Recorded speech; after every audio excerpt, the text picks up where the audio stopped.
Hi, here we are at the beginning of Unit 2, and this week we're going to be focusing on negotiating faith and culture.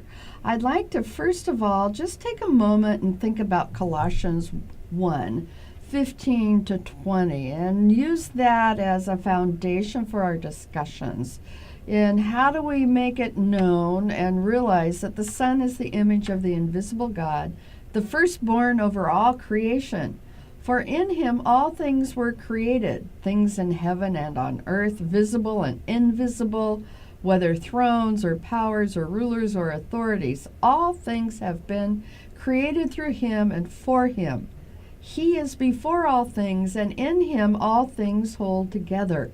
And when we think of how he has created all things, that means he has created all things that we find around the world. The totality of our globe has been created by him. So therefore there's going to be different aspects of culture. There's going to be different practices. There's going to be different foods. There's going to be different art forms, different ways of living. And Jesus knows about this. And he is the one who is supreme. He is, at verse 18 it says, he is the head of the body, the church. He is the beginning and the firstborn from among the dead, so that in everything he might have supremacy. Now, having supremacy in everything includes the global church, not just the Western church, sometimes, or just the church that I know. Jesus is supreme in all situations, and it's our job, it's our privilege and our role to help lead in worship that shows that he is supreme and to witness for him in that way. For God was pleased to have all his fullness dwell in Christ, and through him to reconcile to himself all things, whether things on earth or things in heaven, by making peace through his blood shed on the cross. Oh, that is so deep.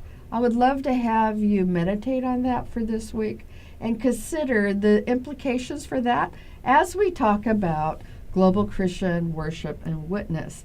Now, one of the most critical elements of doing mission and in missiology and foundational is learning how to negotiate faith and culture. Culture is always a dynamic, it's defined in different ways. We use an anthropological definition of culture when we speak about it in missiology. It's not just high art forms. You'll read about that in my new book. I've given you a PDF of the chapters of the book that's coming out in global arts and Christian witness, and I'm really pleased that Baker would allow me to share that. But this whole idea of negotiating faith of culture, title of chapter 1 of my forthcoming book, raises multiple issues. At the heart of effective communication between God and his people are these issues of God comes, breaks into our world, and he interacts with us within our own cultural context. So, what do we want to consider and talk about some of the main questions surrounding global Christian worship and witness? Cross-cultural worship introduces even further questions than you might have discussed before. How do we begin to make sense of it? And we're going to be thinking about these things as we explore what we call the 12 signal systems. And that's chapter 2 of my book, which is the assigned reading for this unit 2, exploring global Christian worship and witness via the 12 signal systems. Now, I'm going to have to work briefly through this.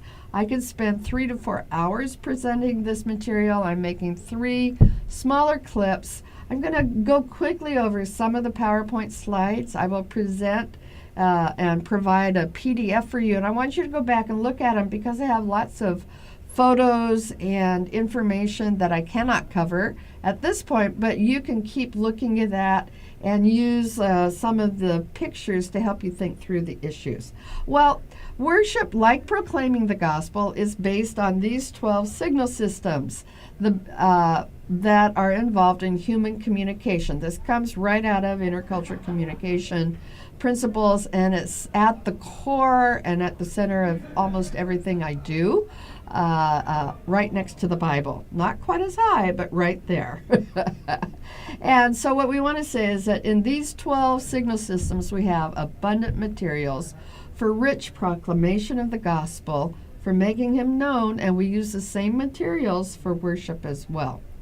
So they're very helpful for doing worship ethnographies. You've already done and completed, hopefully, your worship ethnography in your home area, and they're excellent as tools for cultural analysis, both evaluating what's going on and shaping worship and witness events that are culturally appropriate and meaningful for the people in your context, whether it be intergenerational, seniors as opposed to 18 to 21-year-olds, or whether it be, and then you come into the language groups, ethnic groups, all the diversity that exists in the world. These can be helpful. Now, in early communication days, we talked about verbal and nonverbal communications. And why we want to go into the 12 signal systems is that they're much more specific. They're a more useful way to analyze information and the content in messages. In our discussions today, we'll just consider all of these in light of worship and worship services and witness. So, since you've probably read the chapter, and if you haven't, get there because I discuss more there. These 12 signal systems are made up of, first of all, the verbal, the speech, and those are spoken languages. On the continent of Africa, we have over 3,000 distinct languages, which means we have 3,000 language groups that need to have the gospel message translated into their language. There are written signal systems, symbols, and there are different ways of doing that. There's numbers, the numeric system. There's pictorial, which is two-dimensional. There's artifactual, things that you can actually hold in your hands, and that becomes very significant and meaningful. There's audio, the use of nonverbal sounds and silence, which is a big part of, for those of us who are musicians and singers. There's kinesic, body motions, facial expressions, posture, optical, light and color, tactile, touch, the sense of feel. There's spatial, with a utilization of space, or is it all cramped? Is wide out, spaced out? There's temporal. How does the use of time and what does that signify? And then there's the olfactory with taste and smell. And here's a photo that or a picture that tries to bring together all the 12 signal systems.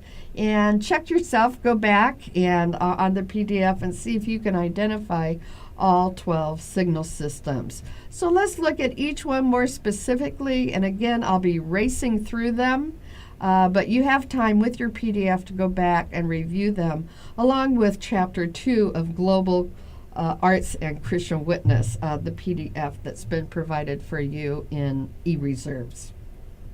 So, the first one is the verbal system, spoken languages. Many young people in mission classes, they want to know. I was speaking recently back at Liberty University, and they were going, do you have to learn the language? Well, it depends. How effective do you want to be in communication?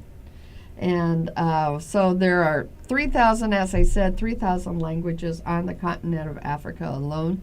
You'll see that. I give more information about that in Music in the Life of the African Church, another book that you have.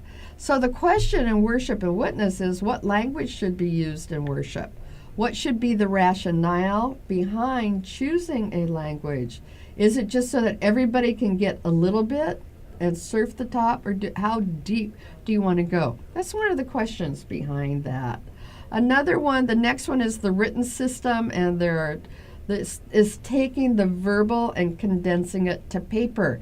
And that's we see that happening, and that was one of the great things that happened with the Gutenberg Bible and Luther and his translating of the scriptures. We see the whole literacy element developing, and much of it was focused around learning the scriptures. So we need to be aware of whether we use hymn books and overhead projection, do we hang on to them, or do we just allow them to function orally, as many peoples around the world are not readers, up to 70% actually. Who needs to be kept in mind at all times as we are planning and preparing worship? Here are a few examples. Here's Pentecostal Church in Beirut, Lebanon. They speak Arabic, and the Arabic writing system is totally different, and it looks like artwork to me.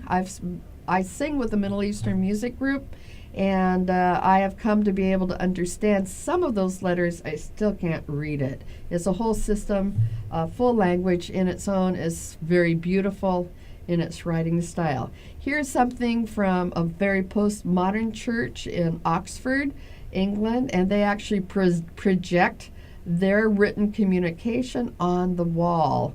And when I was at worship in Oxford about 8 years ago, they're worshiping. Biblical examples, we see the names of Israel were engraved on Aaron's shoulders, and of course God gave us the Ten Commandments in the Exodus story. Then the third system is the numeric system, where individual numbers carry meaning. What does 13 mean in the Western world? Often it means bad luck.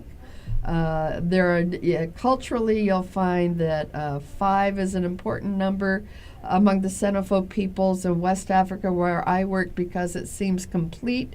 You never give a gift where there's an odd number. You have to give it in 2s or in 5s, because that's the way the world functions for them. That's completeness and wholeness. If you give a gift with an odd number, then it's an insult. Oh my goodness, that can really upset and counter what we are trying to communicate. Now, the pictorial system is just wonderful. Here's a question first. I skipped it. How many songs should be sung?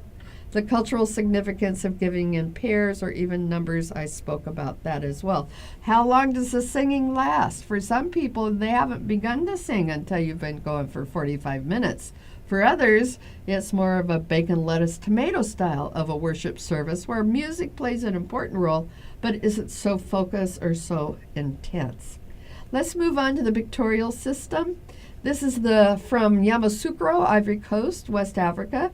It's the world's largest Catholic basilica, and here they've maintained and kept the stained glass window tradition commonly found in Catholic churches and some Protestants.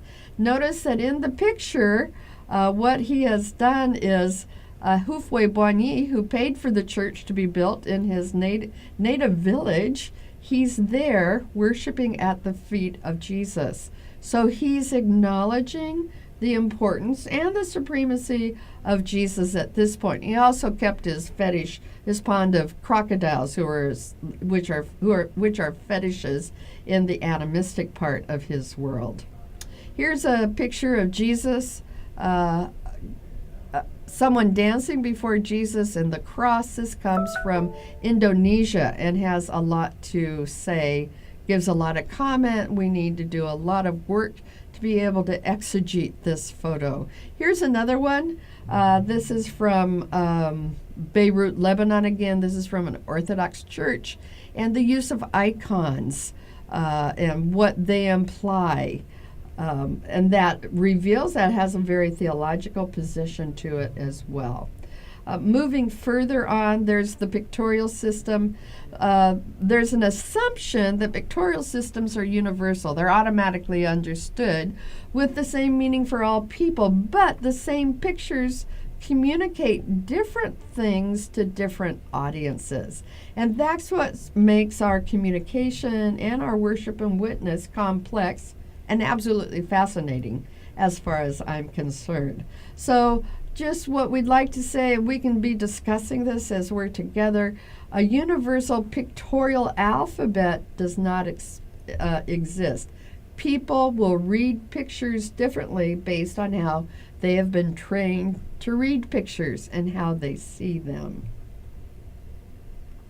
There are biblical examples of pictorial systems. There's embroidery on the inner curtains of the tabernacle that were important, and prostitution was described graphically by God in Ezekiel.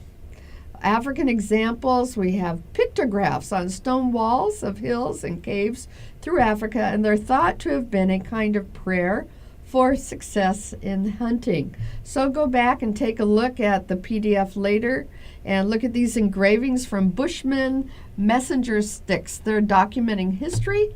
They're telling a story. And these come from, the Bushmen are found in southern Africa, not East Africa, which is about 1,500 miles north of southern Africa. But I find them fascinating. You can see where there's some kind of shotguns and rifle and the coming of horses, and yet there's a groundhog down on the bottom left, and maybe impalas and maybe giraffes. Okay, so they're telling their story, and all through pictures. Now, the artifactual system adds a third dimension, and this is quite large. It's a huge group, fascinating one. There are 5 groups of artifacts. The first one is clothing and personal jewelry. And you'll see here, move to India, and you'll see beautiful saris that adorn women. Muslim women wear the hijab, and they cover themselves up for a different purpose. And that can be, in some countries, they're outlawed. I heard one European country is now outlawed. Muslim women wearing their traditional clothes that they feel safe in is a real conflict. These are important, critical issues. When it comes to jewelry, let me show you what I'm wearing. This is a bracelet. It's a beaded bracelet, and it's made by the Maasai. And by the way, the Maasai are coming to GCOM, and they're going to be sharing how God has been working among them, and they're going to be singing their hearts out in indigenous contextualized worship art forms. I think you'll find them fascinating and lovely to be with. My last workshop in Kenya before I came to Fuller to teach full time in 2000, my last workshop was among the Maasai, and God has just worked in wonderful ways through that workshop. I'm told it was pivotal and broke up in much of the ministry, so much so that they've planted 22 churches among the Maasai. Hallelujah. Okay, so in addition to clothing and personal jewelry, there's furnishings of the room or building and gardens. There are books, there's art objects, there's mementos, and their furniture. Just walk into a room and look at the furniture, and you're evaluating and perceiving a lot about the personality of someone, the social economic status. It can tell you a lot, and we want to develop eyes for observing these things and doing our participant observation and our worship ethnography, so that we can be speaking into the lives of a people within their frame and not just coming from our frame, assuming that they see it in the same way. Also, transportation items, bicycles, or any kind of transportation vehicles. My neighbors are now, I watch my neighbors across the way, and they drive red Teslas and silver Teslas, which are super expensive. I would never even go and look at them and think about buying one. What does that tell me about them? I'm trying to figure out, why are they moving these cars around? Maybe he's a car dealer. I haven't talked to him, but I'm perceiving things, and that's the importance of the artifactual system. What other artifacts do we have? Here's furnishings in a church in Chennai, India. Notice they have plastic chairs, and they have their Bibles on the table. The flowers are all plastic. That tells you something about the situation there. Not to be judgmental or pejorative, but rather just to be perceptive and to see what they know and where they're at, and how we move with them and encourage them. Here's the church St. Thomas Catholic Church in Chennai, India, and it has some fascinating decorations. You'll see, it's European influence just from the architecture. Architecture is another architectural signal system. Beautiful area with fancy floors and all. Large narthex, a place for the choir to sit on the side, not at the front on the podium. Now, move to Ethiopia, and this is what the front of their worship looks like. And we can see that you've got a keyboard on a stand, and down below on the ground there, right behind the woman leading, you can see drums that are locally made drums. So all of these things combine and give us a sense of what the context is. So we see that there are 5 groups of artifacts. There's equipment used, appliances, telephones, it's really smartphones maybe, and computers. What kind of laptop do you use? It used to be I used to have people, when I taught in Africa, everybody had a little notebook and they wrote faithfully in their books. Now you walk into a classroom, everybody has a laptop here at Fuller. So those things all communicate. And we've already talked about the architecture and buildings and landscape. So let's move on quickly to, here's more artifactual equipment. You just see it goes on and on. Candles. Here's Addis Ababa. Here's a preacher. He's just returned from the States, so he has his microphone and he uses his laptop. He's showing, I've been somewhere and I have something, and he happens to be good, and he's also a Fuller grad, faithfully witnessing and preaching in his Makana Jesus church, which has a Lutheran background there in Ethiopia. Back to Chennai, India. I took this photo of a young man playing a trap drum set. At the same time, I went over to the Hindustani Bible Institute, and they were playing the tabla and a tambourine. All of those are part of the artifactual tradition, and we need to be aware of them. And when we start studying cultural instruments, that gets us into my field of ethnomusicology. Here's another one. We're sitting on a table playing a drum, and then there's a type of organ, harmonium, over to the left. We have all sorts of statues, and this is very indicative of Hindu artifacts. They're all telling a story, and they're communicating the whole time without saying a word. And people come to understand the symbolism behind that.